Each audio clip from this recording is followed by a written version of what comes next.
Hermano, Dios le bendiga en esta mañana. Y hoy toca algo difícil, es que nos toca compartir 3 versos diferentes y tratar de no meterse en el tema del otro. Y quisiéramos ir ahí a la Gran Comisión y vamos a ir en Mateo capítulo 28. Y no voy a tratar, Dios mediante, de no meterme en el tema de otro, pero vamos a leer juntos el pasaje, Mateo 28, versos 16 al 20. Hoy vamos a andar bastante en la Biblia, vamos a leer bastante. El otro día un pastor me decía que creía que iba a leer la Biblia entera. Vamos a buscar en Mateo 28, versos 16 al 20. Dice la Escritura: pero los 11 discípulos se fueron a Galilea, al monte donde Jesús les había ordenado. Cuando le vieron, le adoraron, pero algunos dudaban. Y Jesús se acercó y les habló diciendo: toda potestad me es dada en el cielo y en la tierra.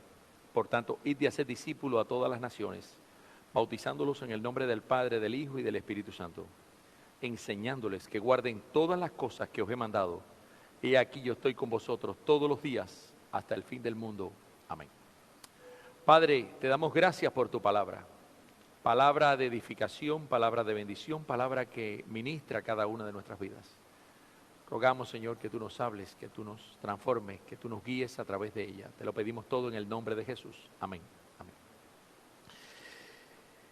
Y vamos a hablar hoy acerca de algo muy importante. Yo creo que nosotros no vamos a estar a la disposición de seguir a Jesús ni obedecerle si nosotros no reconocemos primero quién Él es para nosotros.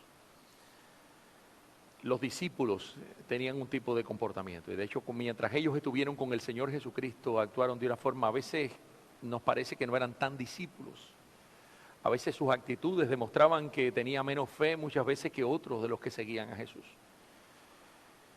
Y solamente cuando tuvieron una convicción, después de un encuentro con el Cristo resucitado y después de una experiencia que tuvieron con el Espíritu de Dios en el cual Él mandó, es que tuvieron la capacidad y tuvieron la disposición para poder hacer todo lo que Dios los usó en el futuro para hacer.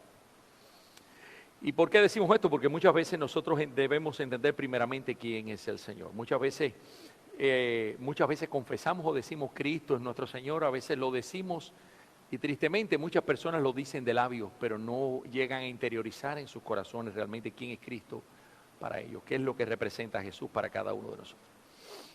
Y Jesús estaba delante de ellos, lo habían mandado a Galilea. Dice la Escritura que todavía algunos de ellos estaban dudando. Algunos de ellos todavía estaban cuestionándose. Recuerden, ellos habían confrontado muchas dudas en muchas ocasiones. No solo cuando iban a sacar fuera demonios, en los cuales Jesús tuvo que ir: oh generación incrédula y perversa, ¿hasta cuándo estaré entre vosotros? Tuvo que decirle Jesús. Jesús fue y sacó a aquellos demonios. O a veces cuando le ministraba algo, ellos se quedaban así como que no entendían lo que el Señor les decía. O a veces tenían expectativas muy diferentes de la persona de Jesús, que no era lo que Jesús había venido, quizás influenciados por el medio y por lo que otros ya tenían una idea preconcebida de cómo iba a ser el Mesías y cómo iba a venir, quizás. El hecho es que muchas veces ellos no entendían todo lo que Jesús les decía. Y ahora se encontraban, y tenemos que entender que cuando una persona está a punto de partir, cuando una persona está a punto de partir para cualquier lugar, ya sea un viaje, ya sea que una persona se está despidiendo de su familia porque llegó su momento final y va a partir, debemos prestar especial atención a las últimas palabras que una persona dice. De hecho, muchas veces esas palabras se miden y muchas veces se cuida el sentido con el cual se dice, porque se quiere dejar bien claro cuál es el propósito por el cual se dice. Y ahí el Señor estaba, les dijo: vayan a Galilea. Estaban ahí esperando, quizás ellos especulando entre ellos, quizás estaban todavía discutiendo. Recuerden que ellos tenían ciertas situaciones entre ellos, algunos querían ser mayor, otros querían ser... De eso estuvo hablando el pastor Drew en estos días, acerca de esos que se creen, esos que quieren ese protagonismo y ese ego tratando de manifestarse, y quizás todavía quedaban algunos rezagos de esto y dudaban entre ellos cuál será la razón por la cual Él nos mandó a esperarlo aquí. Y en medio de aquello Jesús llega y se le presenta, y voy a definir y vamos a comenzar a analizar la primera de las expresiones que le dice Jesús en esta despedida. Justo antes de darles una comisión, justo antes de decirles qué es lo que quiero que ustedes hagan, le da una expresión que dice: toda potestad me es dada, ¿dónde? En el cielo y en la tierra. Toda potestad, toda autoridad.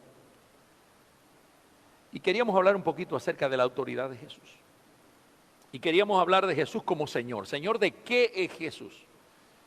Pudiéramos definir que Jesús es el Señor de la creación. Vamos a buscar un momentico en el libro de Colosenses capítulo 1, versículos 15, y voy a leer unos pocos versos. Dice: Él es la imagen del Dios invisible, el primogénito de toda creación. Porque en Él fueron creadas todas las cosas, las que hay en los cielos y las que hay en la tierra, visibles e invisibles, sean tronos, sean dominios, sean principados, sean potestades, todo fue creado por medio de Él y para Él. Dice la Escritura que Él es antes de todas las cosas y todas las cosas en Él subsisten. Y Él es la cabeza del cuerpo que es la iglesia, el que es el principio, el primogénito entre los muertos, para que en todo tenga la preeminencia. Por cuanto agradó al Padre que en Él habitase toda la plenitud y por medio de Él reconciliar consigo todas las cosas, así las que están en la tierra como las que están en los cielos, haciendo la paz mediante la sangre de su cruz. Y a vosotros que también erais en otro tiempo extraños y enemigos en vuestra mente, haciendo malas obras, ahora os ha reconciliado en su cuerpo de carne por medio de la muerte, para presentaros santos y sin mancha, irreprensibles delante de Él, si en verdad permanecéis fundados y firmes en la fe, y sin moveros de la esperanza del evangelio que habéis oído, el cual se predica en toda la creación que está debajo del cielo, del cual yo, Pablo, fui hecho ministro. Yo creo que esto es una declaración, vamos a decir, magnífica de Pablo, y una descripción bien clara del señorío de Cristo. Y quisiera comenzar a hablar de que Jesús es Señor de toda la creación. Todas las cosas fueron hechas por medio de Él y para Él. Cuando vemos a Jesús no podemos limitarlo al plano a veces que los hombres lo comenzamos a limitar. Y cuando vamos a ver a Jesús, por ejemplo, tiene la autoridad sobre las olas y el mar. ¿Recuerdan cuando estaba en la barca con los discípulos? La barca estaba zozobrando, el mar estaba, vamos a decir, no impetuoso. Las olas estaban pasando por encima de ellos. Casi algunos de los que estaban de ellos, de hecho, eran de origen pescador. Y como pescadores estaban acostumbrados a enfrentar tormentas. Y aún en medio de aquella tormenta ellos sintieron un temor tan grande. Y cuando lo vieron durmiendo, ¿pero qué le pasa a ti? Señor, Señor, ¿no te da cuenta que perecemos? Esos mismos pescadores se dieron cuenta de que ellos humanamente nada podían hacer y comenzaron a sentir temor. Y fueron a buscar a Jesús y dice que Jesús se paró en la popa y solamente dice que extendió su mano y reprendió los vientos. Y dice la Escritura que se hizo una grande bonanza. Algo milagroso ocurrió de forma instantánea y los discípulos comenzaron a decirse entre ellos y dicen, ¿y quién es este que aún los vientos y el mar le obedecen? Aún los vientos y el mar le obedecen. La creación estaba allí y la creación obedece a la mano de su creador. ¿Cuántos alaban al Señor?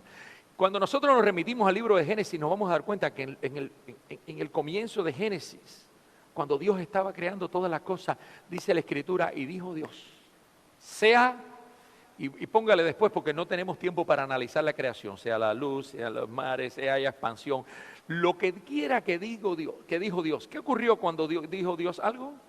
Y fue así. Nosotros tenemos que darnos cuenta que Jesús es Señor de toda la creación le obedece. Cuando nosotros examinamos y nos vamos a dar cuenta, en un momento determinado fueron a entrar a una aldea y había que pagar un impuesto. ¿Recuerden el pasaje en el que había que pagar un impuesto? Y el Señor le dice, ve y tiró el anzuelo. Y cuando tiró el anzuelo, ¿qué venía? ¿Qué venía pegado al anzuelo? ¿Un qué? Un pez. Y en la boca del pez había un estatero y era una moneda que pagaba, era exactamente el dinero que se necesitaba para pagar el impuesto de él y todos sus discípulos. ¿Ustedes se imaginan esto? ¿Qué probabilidad había de tirar un anzuelo. Primero, tirar un anzuelo en el día. Normalmente los pescadores saben que las mejores horas para pescar no es durante el día. Es al oscurecer o es en la mañana temprano. Durante el día, cuando el sol calienta, los peces tienden a ir a lugares más profundos y tienden a separarse de la orilla y tienden a irse más allá para encontrar aguas más frescas. Ahora, ¿qué probabilidad habría de lanzar un anzuelo y al momento engancharse un pez? Es muy difícil. Ahora, ¿qué probabilidad habría de que ese pez en su boca tuviera trabada una moneda y que esa moneda fuera lo que cada uno de ellos necesitaban para pagar en aquel momento? Es una cosa imposible y es por eso que es un milagro. Pero la creación obedece la voz de su creador y el mandato de su creador. O cuando estaban los discípulos, estuvieron pescando ¿se recuerdan? Estuvieron pescando toda la noche. Bueno, no, algunos de ellos estuvieron pescando, ya estábamos cansados, estábamos lavando las redes, ya las redes lo que estaban llenas era de algas y de matas y de cosas, pero no habían pescado nada, ni un solo pececito habían cogido. Y llegó Jesús y le dijo, echa la red al otro lado.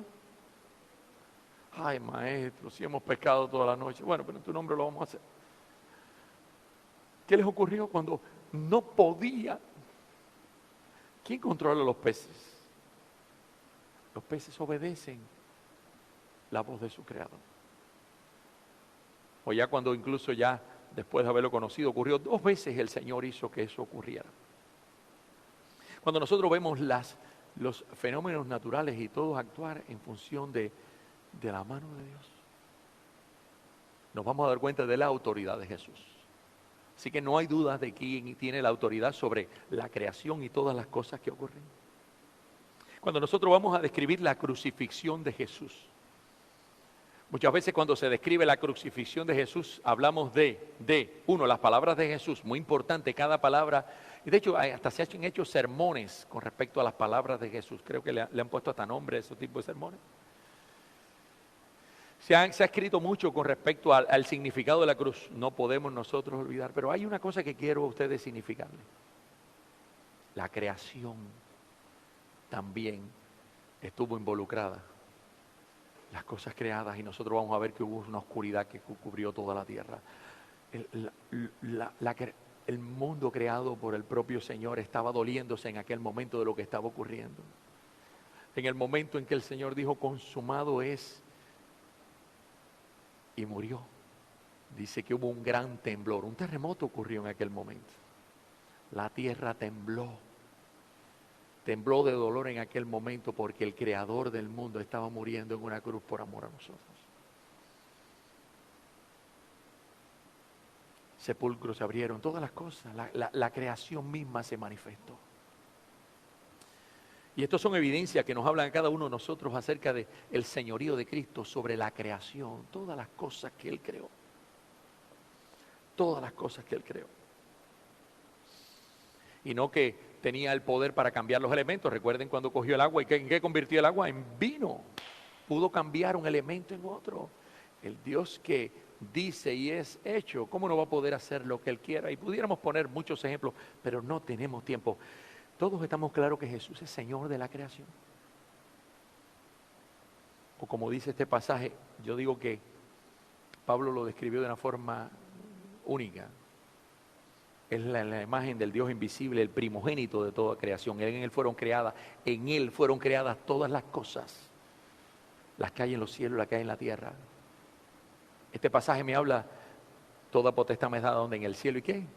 En la tierra. En Él fueron creadas todas las cosas, las que hay en los cielos, las que hay en la tierra. Visibles, invisibles, y Pablo describe, sean tronos, sean principados, sean potestades, todo fue creado por medio de Él y para Él. O sea, Jesús no solo fue el medio de la creación y autor de la creación, sino también el objeto de esa creación. El objeto de la creación. Jesús lo dijo en forma figurativa, pero también pudiera decirlo de una forma muy real. Cuando comenzaron, Él iba entrando a Jerusalén, recuerden, la gente estaba molesto porque la gente estaba adorándolo. Y comenzaron, Señor, repréndelo. Esa cosa, sí. Si ellos callan, las piedras hablarían. ¿Creen ustedes que las piedras pudieran hablar? Yo creo que toda la creación se mueve cuando está en la presencia del Creador. ¿Cuántos alaban al Señor? Ahora, Cristo no es solo el Señor de la creación, Él es el Señor de cada uno de nosotros, cristianos, de forma individual. Y quisiera ir un momentico al libro de Efesios. Pablo describe esto en Efesios muy claro. Y voy a analizar dos pasajes en Efesios y uno en Colosenses. Efesios,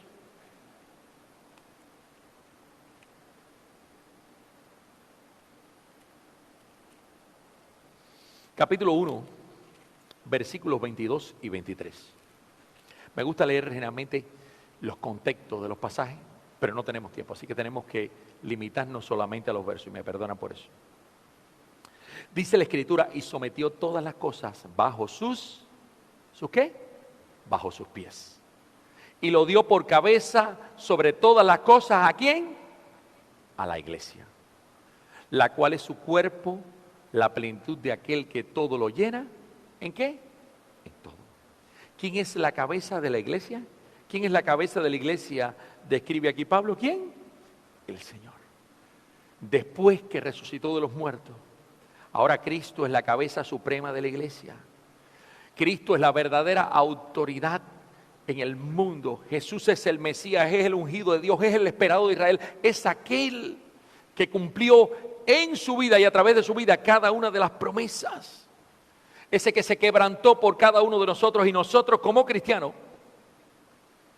debemos saber y debemos estar conscientes de que Cristo es la cabeza. Él ha ganado ese derecho a través de la victoria que tuvo sobre la muerte, sobre el pecado. Nosotros no necesitamos ningún dictador sobre nosotros. Nosotros no tenemos que tener a nadie sobre nosotros. Nosotros tenemos una cabeza. El contrato que nos compró a cada uno de nosotros fue firmado y fue sellado. ¿Saben lo que es firma y sello? Firma y sello es algo que es necesario para que algo se haga oficial. Cuando usted va a cualquier lugar, esto se ha heredado en los tiempos contemporáneos. Y eso viene desde tiempos antiguos. Y el derecho romano lo establecía. Todo documento era firmado y era sellado. Recuerden, los reyes, antes de emitir cualquier edicto, mucho anterior a los tiempos romanos, recuerden los edictos establecidos. Y estoy refiriéndome, recuerden cuando Esther, recuerden mucho antes en el libro de Nehemías que estuvimos viendo, todos lo que se decía, se redactaba, aquellos escribas que tenían los reyes, ellos redactaban el documento, pero el rey de su propia mano tenía que firmar el documento y sellarlo con un sello que solamente. Cuando eso se hacía, el documento era oficial. Bueno, el documento oficial de la compra de cada uno de nosotros fue firmado y sellado. ¿Fue firmado por quién? Por Dios Padre. ¿Y sellado con quién? Con la sangre del Cordero de Dios. Él es Señor de cada uno de nosotros. Quiero ir un momentico a Mateo capítulo 7. Pero vamos a ir al otro pasaje, perdón, un momentico. Mateo capítulo 7, perdón un momentico.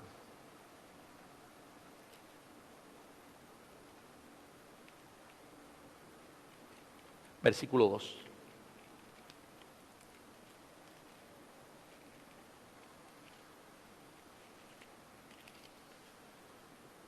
Dice la Escritura. 7, no es 7.2. Es el de juicio. 7.21 será. Perdón, 7.21. El comienzo del 7 tiene que ver con los juicios. Dice, no todo el que me dice Señor, Señor entrará en el reino de los cielos, sino el que hace la voluntad de mi Padre que está en los cielos. Cristo es Señor de cada uno de nosotros como cristianos. Nosotros tenemos que entender la necesidad de venir a los pies de Jesús, de rendirnos a los pies del Señor. Y el señorío de Cristo sobre su iglesia comienza primero en el señorío de Cristo sobre mi vida, sobre cada uno de nosotros como individuo. Si Cristo no es rey de mi vida, ¿cómo yo voy a disfrutar? ¿Cómo yo voy a participar? ¿Cómo yo voy a recibir todo lo que Él tiene preparado para mí? Un cristiano es una persona que tiene una relación espiritual y personal con Jesucristo. Un cristiano no es una persona que asiste a un lugar determinado. Ser cristiano no está definido porque usted venga a la iglesia. O sea, el compartir, el estar con los hermanos, el disfrutar de la comunión o coinonía de hermanos, es una bendición y es un privilegio a veces que Dios nos da a nosotros como cristianos, pero no nos define como cristianos. Hay muchas personas que entran a su iglesia, usted debe estar claro de esto, que tristemente no son cristianos. Porque no todo el que me llama Señor, Señor, dice, heredará el reino de Dios. Para ser cristiano hay que tener una relación personal y espiritual con el Señor Jesucristo. Hay que haber dado una respuesta bien clara a un llamado bien claro que Dios nos ha dado. De eso Drew ha estado hablando en estos días, que está hablando acerca de cómo ser un verdadero discípulo. Y no nos vamos a meter en ese tema. Cristo, ¿quién es Cristo para ti? La mayoría de las personas que usted le dice, ¿quién es Cristo para ti? La gente que normalmente dice, Cristo es mi Salvador. ¿Cuántos creen que Cristo es su Salvador? Levanta la mano el que cree que Cristo es su Salvador. Pero Cristo no solo es tu Salvador, es un poquito más allá de tu Salvador. Porque Él, aparte de tu Salvador, Él tiene que ser tu pastor. Él tiene que ser tu Señor. Él tiene que ser tu Rey. Él tiene que ser lo más importante para ti. Drew estuvo hablando acerca de esto, cuando estuvo hablando de la característica de un verdadero discípulo. Porque es aquella persona que tiene que venir a rendirse, aquella persona que tiene que reconocer que Él tiene que quitarse y darle ese lugar al Señor. Y estuvo hablando el otro día de un pasaje que a la gente a veces cuando lo lee no le gusta. Dice que tienes que aborrecer a padre, madre, mujer, hermano, hijos. El que no es capaz, y no es de aborrecer, no es de odiarlo, es relegarlos a un segundo y tercer plano para darle el primer plano. ¿A quién? ¿A quién hay que darle el primer plano? Al Señor. Y nosotros tenemos que entender que Él es Señor no solo de la creación, no solo de las cosas hechas. Él es Señor también de nuestra vida, porque cada uno de nosotros tenemos que venir ante Él y someternos delante de Él. Hay que obedecer al Señor de una forma incondicional. Muchas personas hay por ahí que se llaman discípulos del Señor y le están poniendo condición al Señor. Yo te voy a seguir, sí. Yo te voy a seguir cuando. Yo te voy a seguir si esto se cumple. ¿Ustedes no han oído hablar de esto? No, yo le tengo puesto un vellón al Señor. Un vellón no. Le han puesto una cantidad de cosas así. Yo creo que nosotros al Señor, para seguirle, no tenemos que ponerle algo. Nada, yo creo que a veces para servir uno tiene que estar claro de lo que Dios nos ha llamado a hacer. Y no creo que sea un pecado, por ejemplo, nosotros orar y pedirle a Dios confirmación para algo que uno quiera o que uno sienta para definir si es un deseo de mi corazón o es realmente la voluntad de Dios. Yo creo que, en lo personal, no creo que sea un pecado. Pero para seguir a Cristo, no creo que ninguno de nosotros tenemos el derecho de poner ninguna condición porque nosotros hemos sido comprados. Ya no nos pertenecemos, le pertenecemos a Él. O sea, Él es Señor de cada uno de los cristianos. No iba a leerlo, pero lo voy a leer. En Romanos capítulo 10. En Romanos capítulo 10.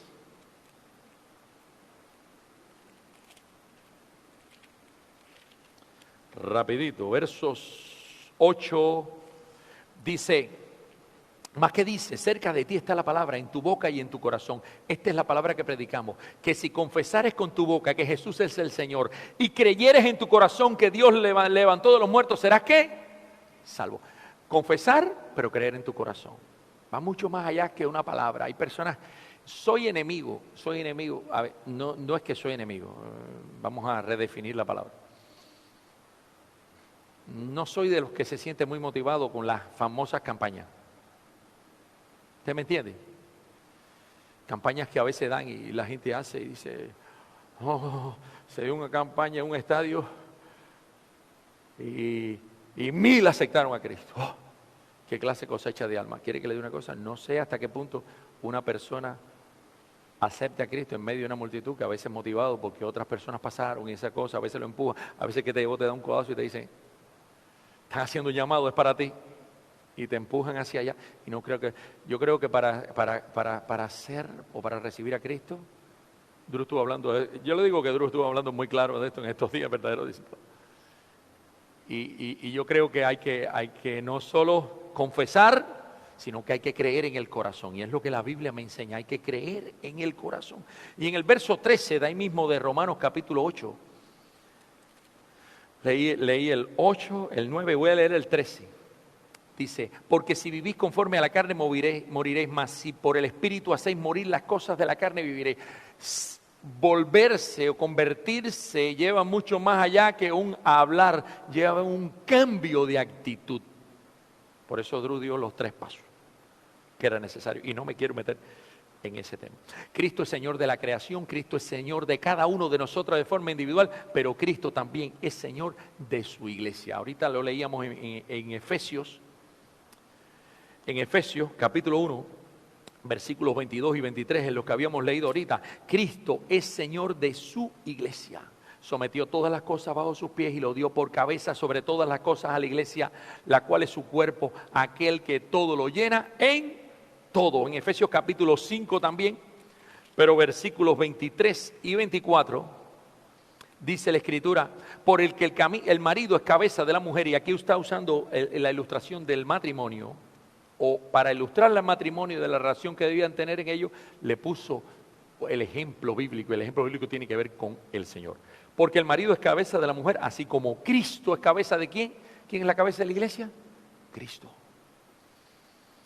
Cabeza de la iglesia, la cual es su cuerpo y Él es su Salvador. Así que como la iglesia está sujeta a Cristo, también las casadas los tengan a sus maridos en todo. Y ese es el orden que Dios quiere. Y tenemos que entender que este es el orden que Dios quiere, que la iglesia esté sujeta a Cristo. Tristemente hoy en día estamos viendo algo completamente diferente. Hay iglesias hoy que se sujetan a una persona. Siguen más a una persona que al Señor. La voz de esa persona es como decir, ese es el Papa. Para la iglesia católica, lo que diga el Papa, mire, a ellos no les interesa tanto ni lo que dice el Señor. Ellos siguen más lo que dicen las tradiciones y lo que dice el Papa. Llega el Papa al lugar y aquello es una conmoción porque llegó el Papa al lugar, o llega una persona, y a veces tristemente hasta en iglesias evangélicas a veces llega la persona al lugar y hay una conmoción porque llegó la persona. La iglesia no está sujeta a una persona, está sujeta ¿a quién? A Cristo. A veces usted llega, me encanta entrar aquí. ¿Saben por qué me encanta entrar aquí?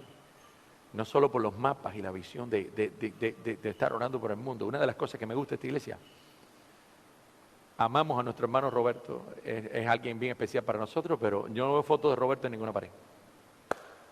Porque esta iglesia no es de Roberto.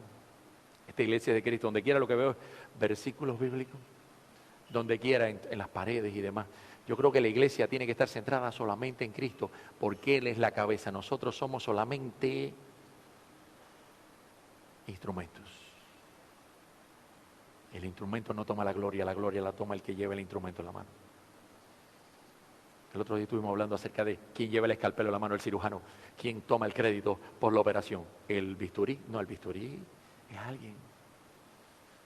Lo que Dios hace a través de ti, no permita, no trates de tomarte ese crédito, no es tuyo, es de Él. Él es la cabeza sobre la iglesia. Así como la iglesia está sometida al Señor, dice la Escritura que los maridos deben estar sometidos a sus mujeres. A veces los conceptos contemporáneos del humanismo y todas las cosas que vienen tratan de sacar esto y decir, no, los movimientos feministas, de liberación de la mujer y todo. Es el orden que Dios estableció. Y no voy a meterme en el plano del matrimonio. O estábamos leyendo ahorita en Colosenses capítulo 1, verso 18, Él es la cabeza del cuerpo que es la iglesia. Él es el principio, el primogénito de entre los muertos, para que en todo tenga la preeminencia. ¿Quién es la cabeza? ¿Quién es la cabeza? Cristo. ¿Y nosotros somos qué? ¿El qué? El cuerpo. ¿Cuántos alaban al Señor que Dios nos ha escogido para ser el cuerpo? El cuerpo, hermano. Y en el cuerpo hay muchas funciones, y es por eso que Dios ha ubicado ciertas personas en ciertas responsabilidades, porque en el cuerpo hay muchas funciones, que tampoco nos da tiempo meternos en el tema del cuerpo. O sea, Cristo tiene la preeminencia, o tiene la soberanía sobre qué, es Señor de qué, de la creación, es Señor de quién, de nosotros como individuos, pero también es Señor de su iglesia.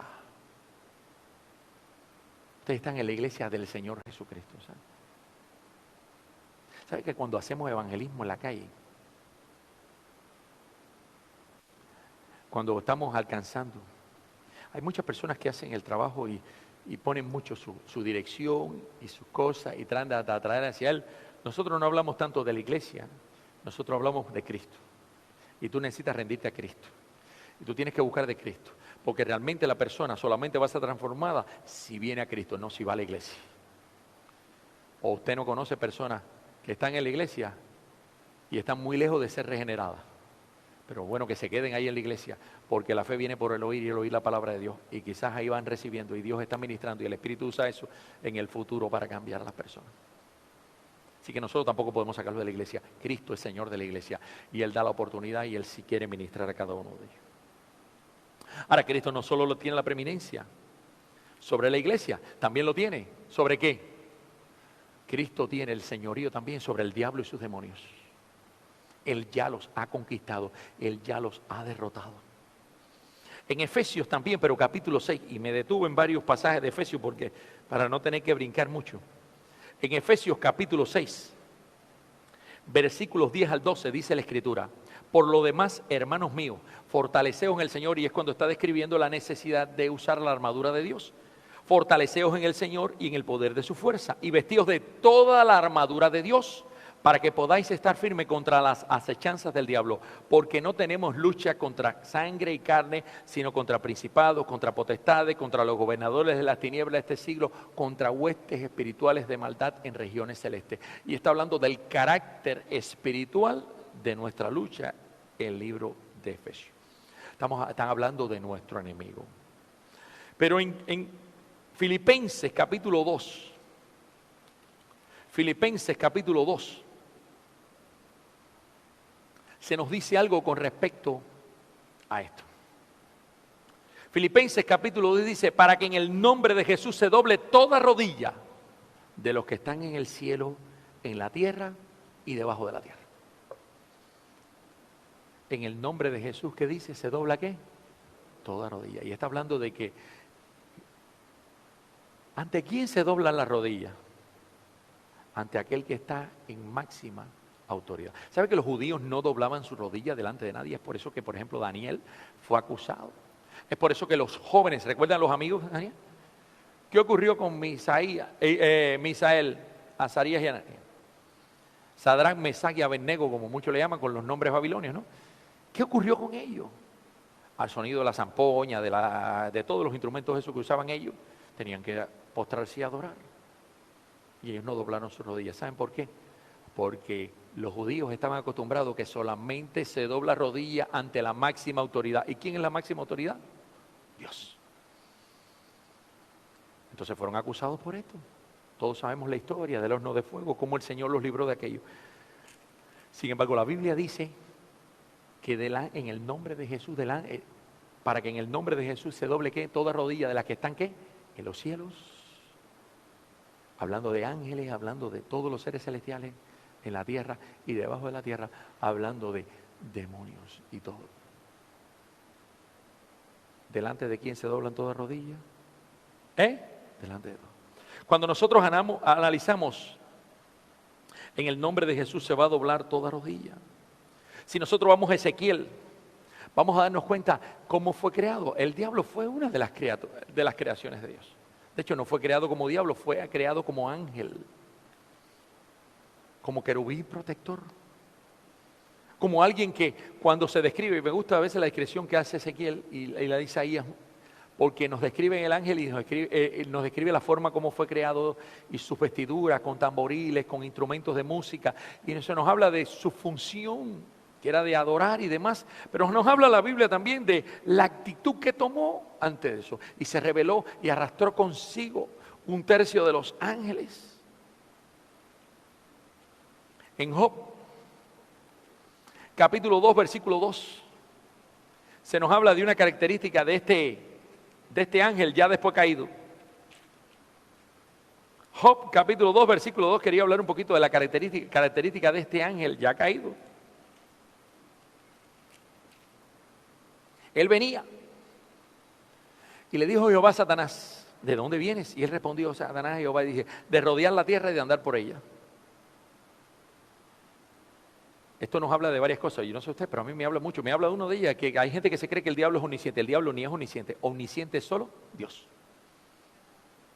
Él y todas sus facciones las tienen regadas por el mundo, recogiendo información y demás. Y vamos a decir, y tratando de incitar a las personas a pecar y a rebelarse en contra de Dios, pero no es omnisciente, andaba por ahí. Andaba por ahí. Pero solo Dios conoce lo que hay en el corazón humano. Ahora nosotros vemos que ese ser celestial y todos sus demonios quedaron derrotados siempre delante del Señor. Lo derrotó. ¿Cuándo derrotó Jesús a Satanás? En todas las batallas. ¿Y recuerdan la tentación de Jesús? Llegó Satanás y lo puso delante de él en el momento en que Jesús, independientemente que era 100% Dios, era 100% hombre. Y en ese momento vino a él para tratar de tentarle y le ofreció, bueno, primero en el área del orgullo. Si tú eres hijo de Dios,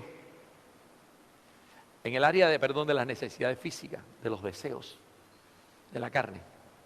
Si eres hijo de Dios, dile que esas piedras se convierten en manos. No solo de pan vivirá el hombre, sino toda palabra que viene para los deseos de los ojos. La codicia. Mira todos los reinos de este mundo, todo eso, y la gloria de ellos te daré. No, Satanás. ¿Cuál fue la tercera tentación? El área del orgullo. Tú eres hijo de Dios. Tírate. Dice la Biblia, porque el diablo también usa la Biblia, que él no permitirá que tu pie tropiece en piedra.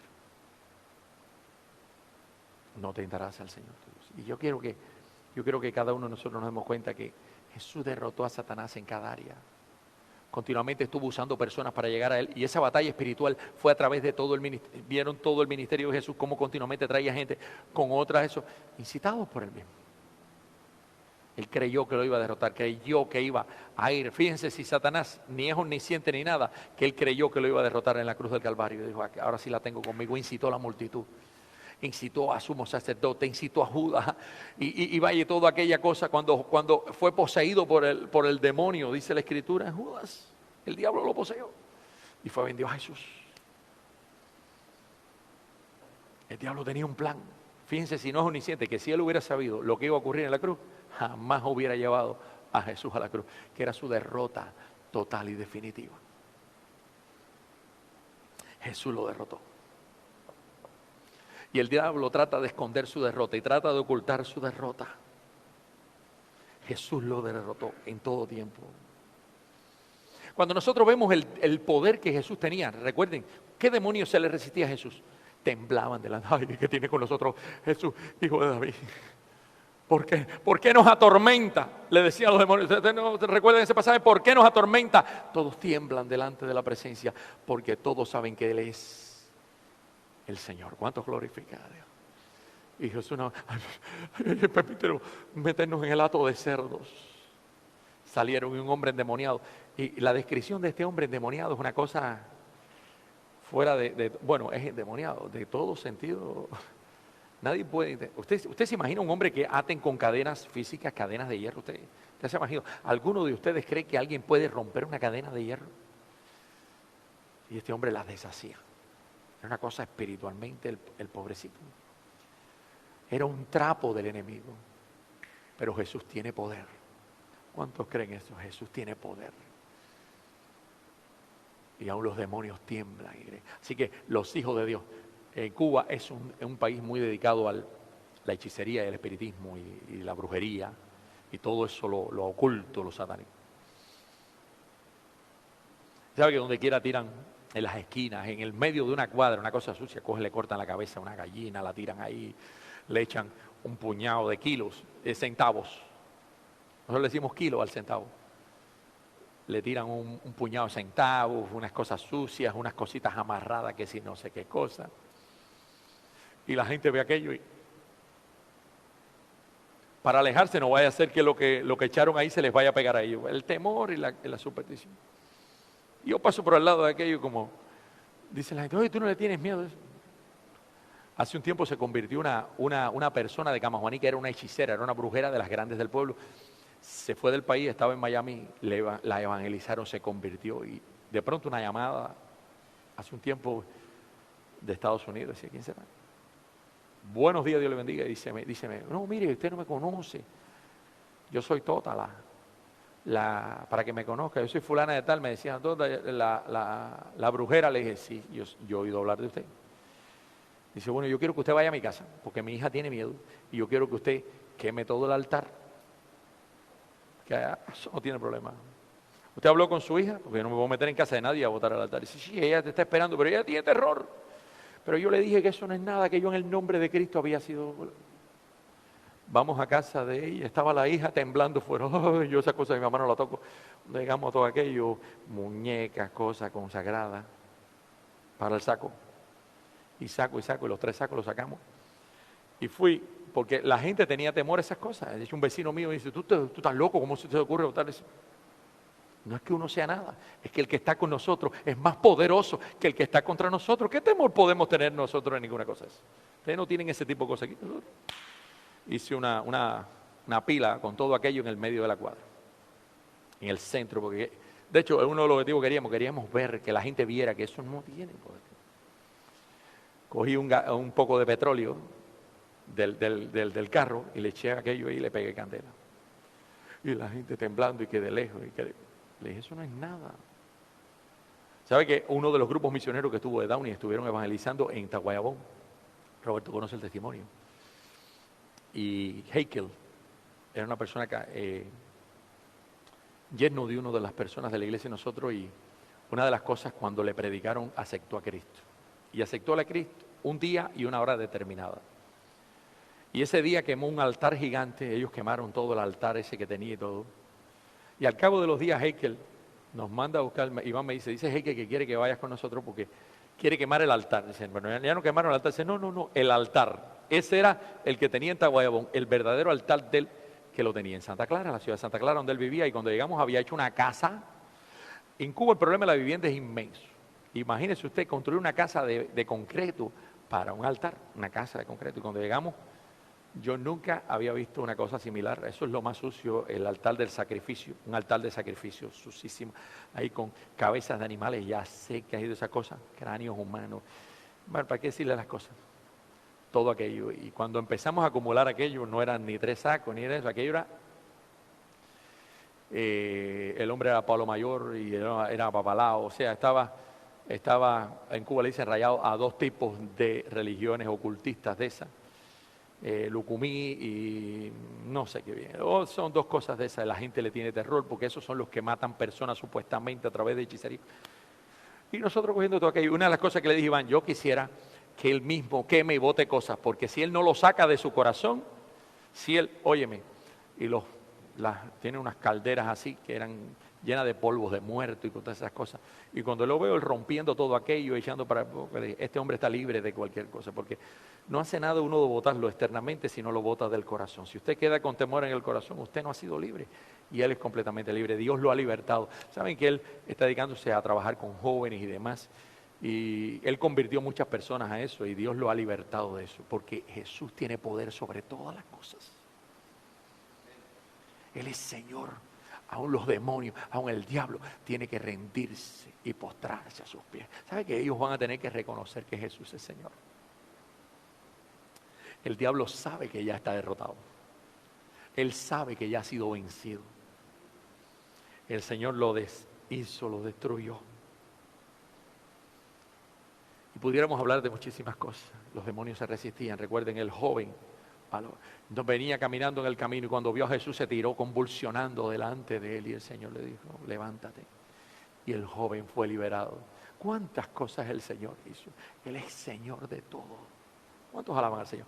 Señor de la creación, Señor de cada uno de nosotros de individuos, Señor de la iglesia, Señor aún de Satanás y sus demonios que tienen que postrarse delante de él. Quiero hablar del señorío de Jesús sobre otra cosa. Jesús es Señor de la historia. Yo quiero que usted lo tome esto bien en su mente y tome una nota bien clara. Cristo es el Señor de la historia. La historia está definida como... Depende del tipo de historia. Bueno, la historia es un lapso de tiempo, o sea, la recopilación de hechos que ocurren en un lapso de tiempo. Humanamente, la historia y el humanismo, vamos a decir algo tan popular como hoy, como el humanismo, define la historia como el curso de eventos y actividades del hombre en este mundo. O sea, cosas que el hombre hace hechos que ocurren y cosas que el hombre hace en este mundo. Entonces, cuando nosotros analizamos el humanismo, para los humanistas, en la historia, el hombre es el actor principal en el escenario. Es la persona que está en el escenario. Ahora, si voy a considerar la historia desde el punto de vista, la historia divina, la historia de acuerdo al concepto de Dios, lo podríamos definir como la actividad de Dios en la experiencia humana y en el escenario de este mundo. O sea, Dios actuando con los hombres en el mundo en el cual vivimos. Y en la historia divina yo diría que Dios es el actor principal en el teatro de la historia. Y a mí me gusta considerar esto. En la historia no somos nosotros quienes definimos la historia, aunque muchas veces nuestras malas decisiones hacen que dejemos huellas en la historia. Es Dios el que al final cuenta la última palabra. No sé si ustedes recuerdan, en el libro de Apocalipsis, cuando el juicio final se ha abierto. La historia, saben que la historia que nosotros leemos está contada por los vencedores. Los que vencen son los que cuentan la historia. ¿Sabe eso, no? Cuando usted lee un libro de historia, tristemente la mayoría de los libros de historia tienen tergiversaciones. O sea, están contadas de acuerdo al criterio de aquella persona que lo escribió. Cuando la Biblia nos habla de los últimos tiempos, dice la Escritura que los libros fueron abiertos y fue abierto otro libro que es el libro de la vida. Y me gusta pensar de que en esos libros están recogidas todas las acciones del ser humano. O sea, la verdadera historia se está escribiendo, pero no se está escribiendo en esta tierra. La verdadera historia no está escrita por hombre alguno, está escrita en el cielo. ¿Cuántos alaban al Señor? Dios es la persona soberana y central en la historia. Y voy a poner un ejemplo. Muchos me dicen, oye, ¿tú pones eso? En el año 1917 triunfó una filosofía que pensaron que iba a cambiar otra vez el curso de la historia. En Rusia triunfó una filosofía que se enmascaró bajo los soviets, pero viene de una filosofía o un pensamiento humanista que estaba ocurriendo, una revolución del pensamiento humanista que se estaba desarrollando en Europa. Y filósofos como Marx, como Engels, como Hegel, como Feuerbach y otros más influenciaron a una persona, no, vamos a decir a un movimiento, que es el movimiento famoso de los soviets, y es por eso que después se llamó Unión Soviética, y conquistaron un país en aquel momento. Y eso comenzó a propagarse. Era como una enfermedad contagiosa y comenzó a propagarse. Y después de la Segunda Guerra Mundial, como parte de acuerdo a la Segunda Guerra Mundial, ocuparon casi la mitad de Europa. Recuerden, casi la mitad de Europa, se dividió Europa oriental y occidental, y a pesar de que mantuvieron las fronteras de países, casi que eso se extendió como un imperio. Todos saben dónde se extendió también, al nuevo continente. Y todo el mundo pensó que cada día estaban subiendo, y de ahí comenzó a tratar de tomar África y tratar de tomar América Central y América del Sur. Y comenzaron a extenderse hacia otros lugares, y muchas personas definían como un pulpo que era indetenible y que iba a tomar toda la historia. ¿Por qué le estoy poniendo el ejemplo? Porque 73 años después de esto, todo colapsó. Todos saben, con la caída del muro de Berlín y con todo lo que ocurrió, todo ese aparato colapsó. Y eso ha ocurrido en la historia vez tras vez.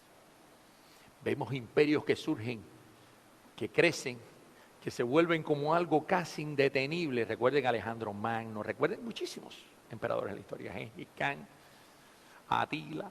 ¿Cuánta gente en la historia? Y se vuelven algo prácticamente indetenible, y después vemos que todas las cosas colapsan, todas las cosas terminan, porque las cosas del hombre son así, son temporales, son efímeras, pero hay alguien que ríe al final más que todas las cosas, y es el Señor. El propósito de la historia tenemos que entenderlo cada uno de nosotros. Vamos a Efesios capítulo 1, volver a Efesios capítulo 1. Efesios capítulo 1. ¿Sabe que el propósito de Cristo, cuando vino a esta tierra el Señor Jesucristo, tuvo un propósito muy específico? El propósito de Cristo fue llevar al cumplimiento todas las promesas, todas las cosas que a la vez ejecutar la tarea que el Padre le había dado. Cristo no vino a hacer su voluntad, vino a hacer la voluntad de su Padre y a cumplir una parte en el propósito que tenía en la historia. En Efesios capítulo 1, versículos 9 y 10 dice la Escritura: dándonos a conocer el misterio de su voluntad según su beneplácito, el cual se había propuesto en sí mismo, de reunir todas las cosas en Cristo, en la dispensación del cumplimiento de los tiempos, así las que están en los cielos como las que están en la tierra. El que al final va a dar la última palabra es el Señor. Y eso es la segunda venida y cuando el Señor vuelva. La segunda venida es un hecho casi inminente en el cual Cristo va a cumplir todas las profecías que están por venir. Y yo sé que el tiempo se me ha agotado, pero quisiera tratar el último punto, y es Cristo. No solo es Dios, Él es Señor de todo. La Biblia nos habla de Cristo como la imagen del Dios invisible, el primogénito de toda creación. En Colosenses, el pasaje que ahorita leíamos, capítulo 1, voy a leer del 15 al 18 nuevamente. Dice: Él es la imagen del Dios invisible. En Él fueron creadas todas las cosas, las que hay en los cielos, las que hay en la tierra, visibles e invisibles. Sean tronos, sean dominios, sean principados, sean potestades, todo fue creado por medio de Él y para Él. Él es antes de todas las cosas y todas las cosas en Él subsisten. Y Él es la cabeza del cuerpo, que es la iglesia, que es el principio, el primogénito de entre los muertos, para que en todo tenga preeminencia. El señorío de Jesucristo está basado y está fundado en su deidad. Él es Dios. Y como Dios, Él es Señor. En Hebreos, el libro de Hebreos es un libro precioso, precioso. ¿Sabe que los primeros capítulos de Cristo a quién? A los ángeles, a los sacerdocios, a Moisés, a la ley, a todo Cristo es superior. Pero en el momentico, dice: Dios, habiendo hablado muchas veces y de muchas maneras a nuestros padres a través de los profetas en los postreros días, nos ha hablado ¿a quién? Por el Hijo, a quien constituyó heredero de todo y por quien asimismo hizo el universo. Cristo no solo es el heredero, por Él es la fuente de la creación. El cual siendo, dice la Escritura, vamos a detenernos en este verso, el resplandor de su gloria y la imagen misma de su sustancia, y quien sustenta todas las cosas con la palabra de su poder, habiendo efectuado la purificación de nuestros pecados por medio de sí mismo, se sentó a la diestra de la majestad en las alturas. ¿Quién está a la diestra de la majestad en las alturas? Él, en el lugar de autoridad, en el lugar de poder, en el lugar de dominio, en el lugar de señorío. ¿Quién está sentado? Él. Y el Señor el Padre le va a entregar todo, todo Él. Como dice Isaías capítulo 9, que no nos da tiempo también, habla del señorío de Cristo. Él por encima de todas las cosas, toda la creación rindiéndose. Hay muchísimas declaraciones en la Biblia que nos hablan de su señorío. Cristo estuvo consciente de esto. Recuerden, a los 12 años cuando fue llevado, fueron a adorar a María y José y se fueron. Recuerden, ellos iban con la multitud. Yo no sé qué tipo de padre, 3 días sin ver a su hijo. Yo me acuerdo cuando los niños eran chiquitos, uno siempre estaba así, buscándolos, ¿no? Pero ellos iban tranquilos. Y se dieron cuenta y dijeron: ¿y dónde está Jesús? Y miraron para atrás. ¿Y dónde estaba Jesús? ¿Dónde estaba Jesús? En el templo. Y cuando le fueron: ¿y tú por qué? ¿No sabéis que en los negocios de mi Padre me es necesario estar? Jesús estaba consciente de cuál era su propósito en este mundo. Él estaba consciente de cuál era la función que había venido y que las cosas de su Padre, su responsabilidad era más importante que cualquier otra cosa. Jesús demostró esto de muchas formas. Recuerden el paralítico. ¿Recuerdan la declaración del paralítico?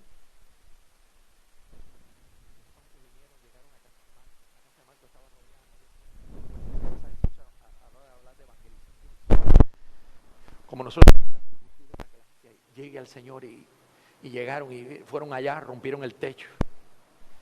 Bajaron, lo descolgaron y dice Jesús, al ver Jesús la fe de ellos, le dijo, tus pecados te son perdonados. Y la gente empezó a cuestionarlo. Jesús, que tengo poder para perdonar pecados. A ti te digo, levántate, tome tu lecho y vete para tu casa. Dios no, o dudó. La gente era los que dudaban y cuestionaban. Él es Señor de todo. Él es Señor de todo. Él es el Rey, Él es el Señor. Él está en control de todas las cosas. Ahora, en base al señorío, sabiendo quién Él es, ¿qué vamos a hacer nosotros al respecto? Si vas a seguir tú tratando de guardar el señorío de tu propia vida, si quieres tú seguir en control, o tú te vas a rendir a quien la evidencia muestra que es el Señor de todas las cosas. Ellos estaban dudando y Jesús se acercó y les dijo, toda potestad me es dada en el cielo y en la tierra. ¿Qué cosa es toda potestad? ¿Hay algo que se limite ahí? Toda autoridad, todo poder, todo dominio, todo señorío me es dado en el cielo y en la tierra. Y entonces, si Él tiene toda la autoridad, todo el dominio, todo el poder, tenemos que prestar atención a lo que nos va a decir. Entonces la palabra que va a decir a continuación, hay que prestar atención. Entonces ya la palabra para nosotros no se constituye una advertencia, ya no es una sugerencia. Ya lo que nos va a decir no es una recomendación ni una amonestación. ¿Sabe lo que va a decir ahora Jesús? Va a dar una orden. Si tú estás consciente de quién es Jesús, tú vas a acatar su orden. Tú vas a darte cuenta que hay que responder. Cuando nosotros estemos conscientes de su señorío, cuando nosotros nos demos cuenta de que Él es Señor, de que Él tiene toda potestad en el cielo y en la tierra, entonces nosotros vamos a obedecer mejor sus órdenes. Jesucristo es nuestro Señor, pero Él también es nuestro comandante en jefe, pero Él también es nuestro general. ¿Estás listo para obedecer sus órdenes? Dile, Señor, manda que yo obedezco. Vamos a orar. Padre, te damos gracias en esta hora. Gracias porque comprendemos quién eres. Tú tienes todo el poder, tú tienes todo el dominio, tú tienes toda la autoridad. Y nosotros estamos aquí para obedecer. Manda, Señor, que tus siervos estamos aquí para obedecer. Y vamos a decir amén a todo lo que tú tengas para nosotros. En el nombre de Jesús. Amén.